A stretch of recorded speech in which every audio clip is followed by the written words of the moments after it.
All right. Welcome to the Team presentation night. I'm your director, Coco. Um, we have our presenters. We'll go ahead and let each of them introduce themselves. We'll start with Maro.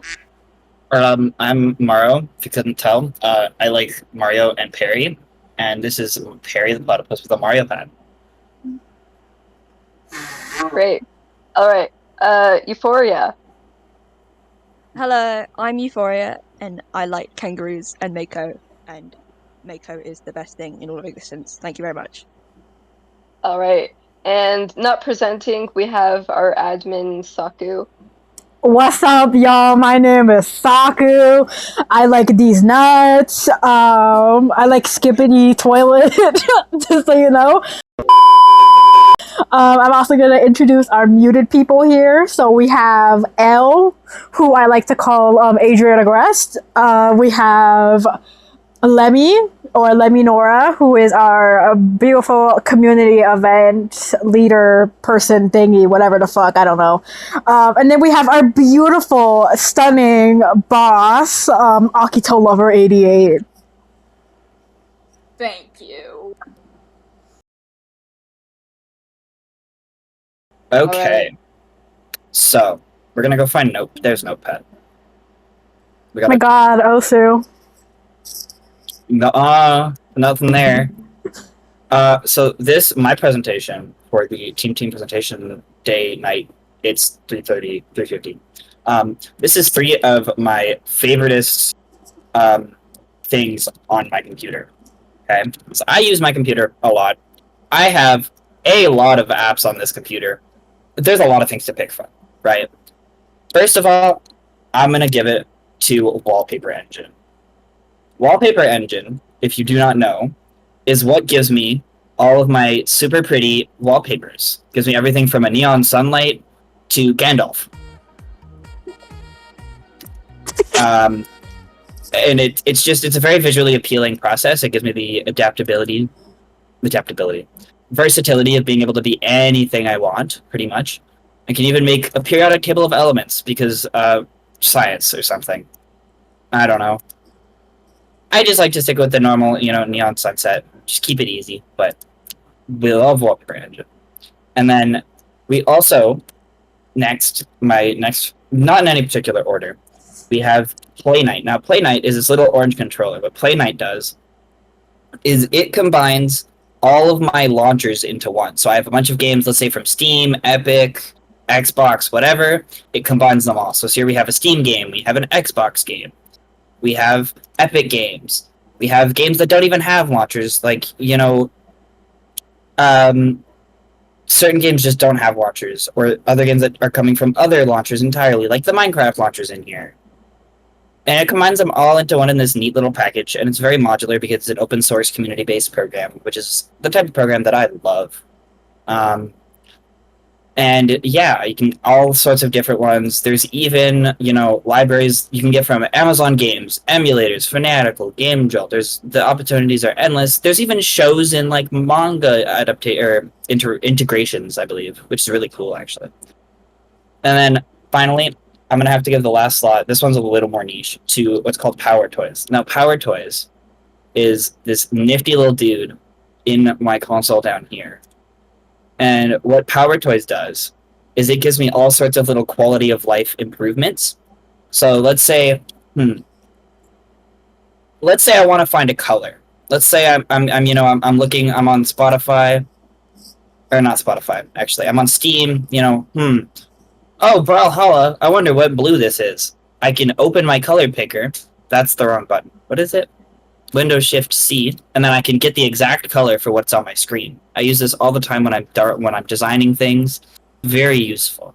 And then it opens up, even after that, a little UI with like different colors, and you can change the code, different hues, stuff like that. And there's other ones, you can resize images. Quick accent. This is another one that I use when I'm at school, where I take French immersion, right? So I have to type E's with the funny accents all the time. So if I wanted to, is it enabled? Okay, it is. I can hit, if I hit the arrow keys, it should not work. Okay, thank you. It gives me all the different options for accents on the front of my screen here. Instead of having to go copy paste or get a different language keyboard, it just gives me the accents right there, among many other things. And that is why I love these 3 programs. They are super fun. There was another one that I wanted to. I've mixed up the things. This can be a part of the presentation if you want, but a bonus one. There's this one called OpenRGB. I even pulled out my old mouse to show what it does. What OpenRGB does, it's an open source software that controls different brands of lights. So I'm going to switch to this here. And what this does, my computer, if it would be so kind. Really? You're gonna be that way? There we go. I have an Asus computer and a Razer mouse here, right? Different software, they don't work the same. But if I open up my friend OpenRGB, I can change all zones to be pink for apply all devices. Now they're both pink. Or let's say I want it to be, for all of them, I want it to be breathing. I want it to breathe. Let's apply that to all, and it should work, but it's not. Thank you. And say I want it to be red. Now they're both red, just because I want them to be. And it works with all sorts of software. You can even do everything. You can even control things such as your lights. You can get it to run automatically. You can run it with like if you have like a smart light bulb, if you have different things in your setup that are synced to different programs, this deals with all of them. It has all, like, this is a massive list of motherboards, keyboards, mice, speakers, lights, all sorts of stuff, all supported from one program. And it's all open source and made by communities who are sick of having about 30 different programs for different light brands.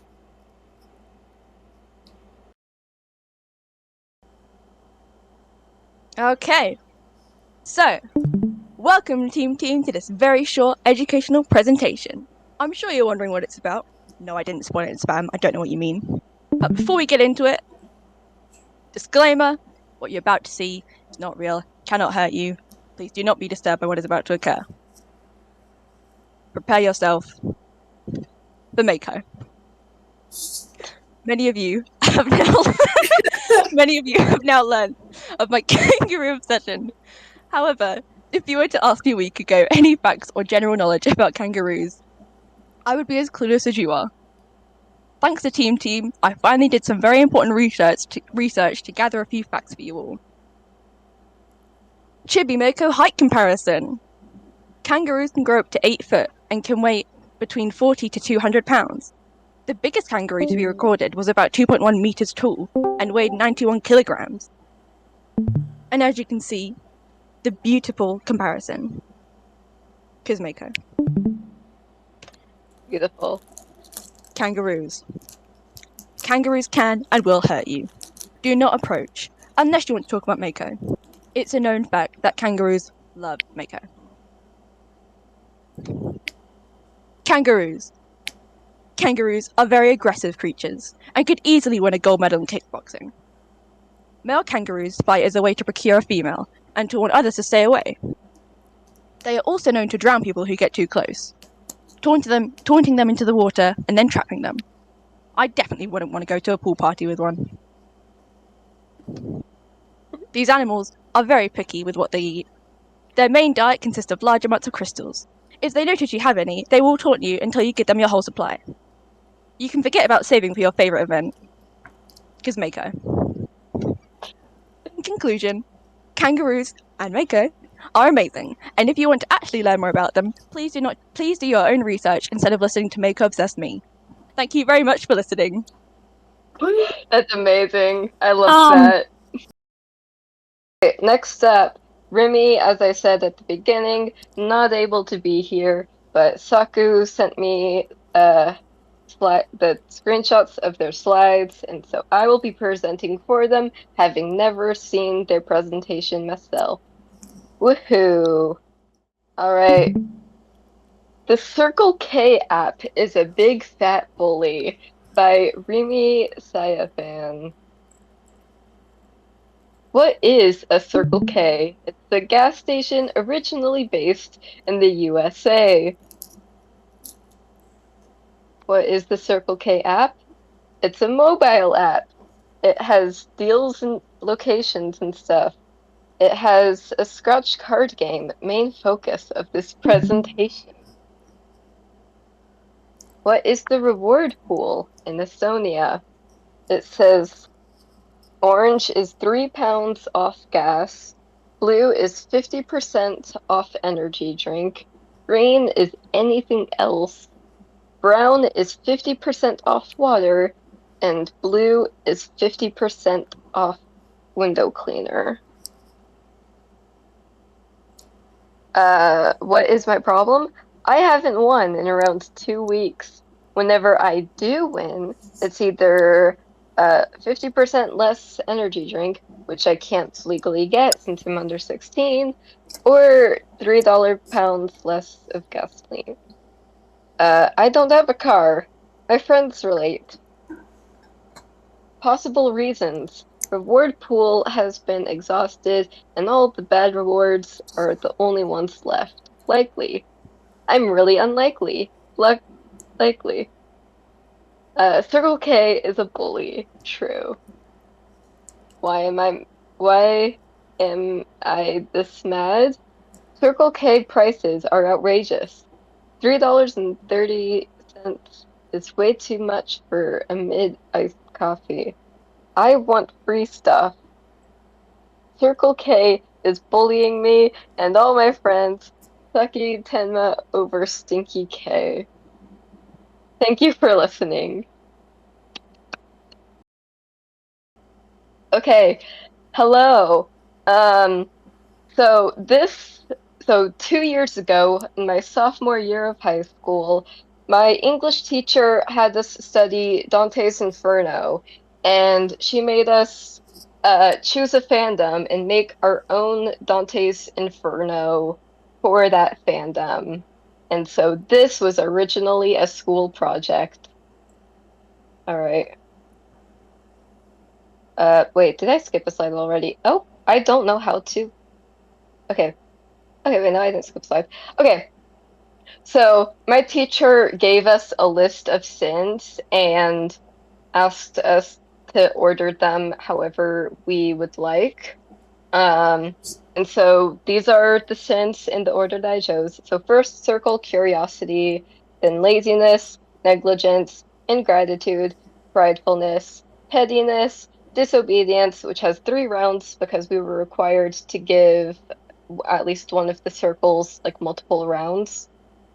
Deception and promiscuity, which is not what you think it is because it can be interpreted in a different way. So don't worry.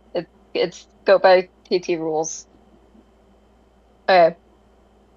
Background info. So this, as I said, was made like 2 years ago. So it was made when Star Rail was still like pretty new. And so this slide was for my teacher so she could make sense of like terms. But in case you haven't played Star Rail, the Aeons are basically the gods.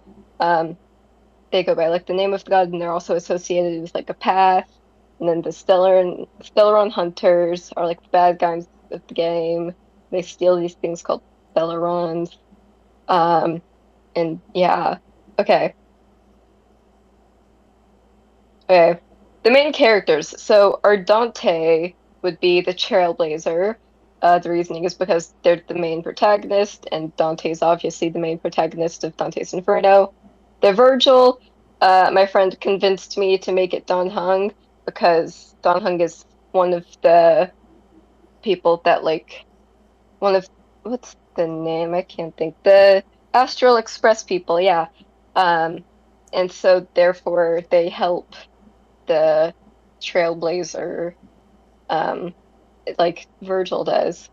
And then the Minos would be Blade. Again, my friend convinced me to choose this character for this role.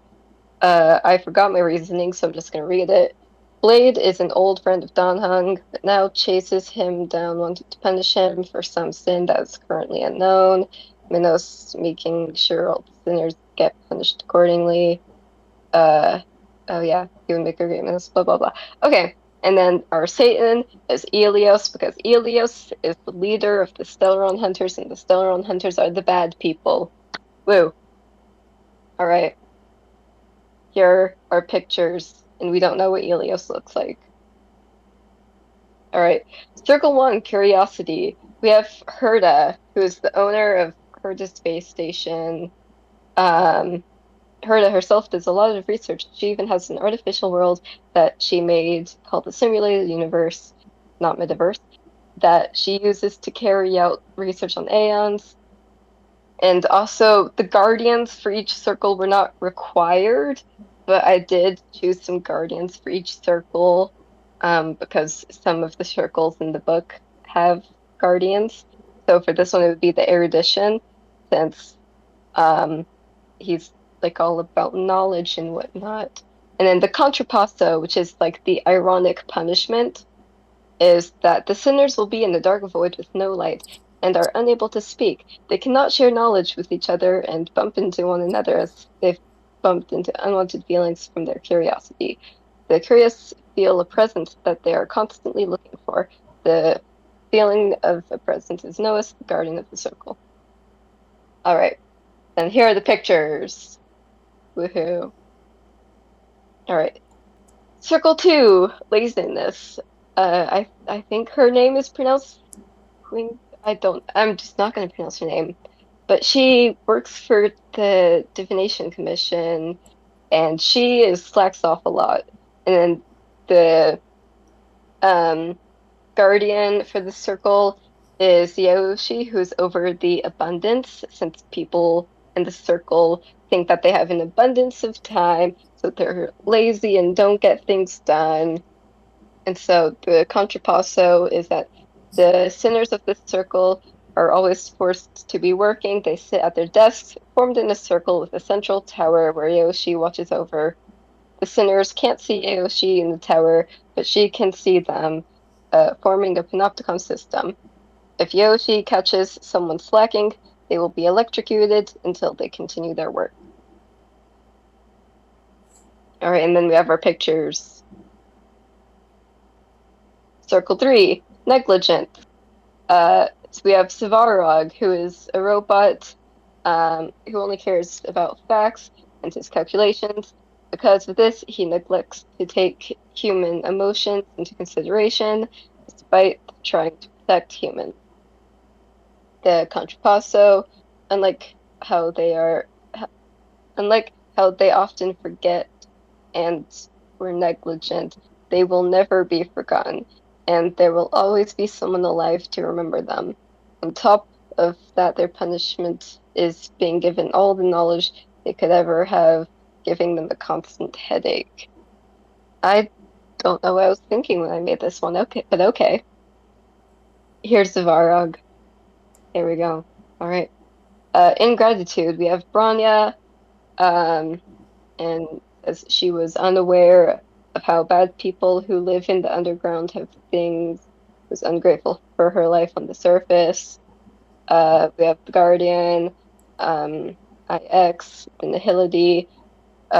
People who follow the path of Nihility believe that everything in life is worthless and meaningless. IX themselves doesn't even interact with any of the other Aeons because they believe it's meaningless. And so those who are ungrateful drown in a pit of everything. Any item that ever existed is in this pit because they want they what they because what they have is never enough for them, and they have access to every material item but are unable to enjoy it because, as mentioned, they are drowning. And then we have pictures. All right. Circle 5, Pride. We have Fu Xuan, who thinks very highly of herself. She advises the current general, but thinks that she is fit to be a great general. The Guardian is Drilla, the beauty. There isn't much information available about this Aeon, but followers of the beauty are obsessed with beauty and elegance, and therefore probably think very highly of themselves. Inspired by the Greek tale of Narcissus, the prideful have to stare at themselves in the pond for all eternity. They are unrecognizable and hideous and are forced to look down on themselves as they look down on others. All right.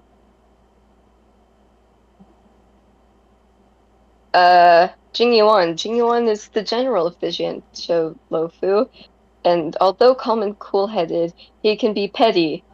Once while playing a game with his apprentice Yang Jing, Jing Yuan stole pieces while Yang Jing wasn't looking to prevent him from winning. Contrapasso, petty people make small things into bigger situations. Snowball into bigger ones. I can't read. Therefore, they get stuck in the snowball, rolling down a hill, getting bigger and colder for all eternity. Then we have Jing Yuan. All right. Circle 7, disobedience. Round 1, disobedient to self. We have Asta, because Asta spends too much and cannot not spend. Those who disobey their own thoughts do not have their own thoughts. Instead, they hear the thoughts of those around them and will always know what everyone around them is thinking, unable to have a moment of peace. And then we have Asta. Round 2, disobedient to leaders. We have Hook, because Hook is the leader of an organization called the Moles, but Natasha looks after Hook, and so Natasha's kind of Hook's leader.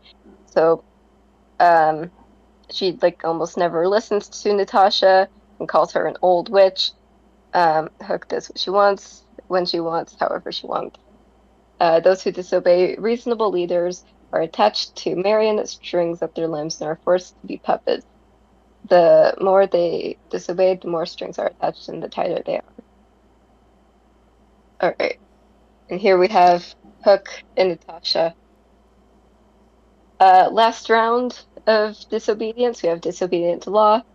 At the time, I guess there weren't a lot of characters to choose from, so I chose an NPC, Green Hibiscus, who's the code name for a man and a part of the Sanctus Medicus, who's an organization that strives for immortality, which is against the law of the Jianzhou Luofu.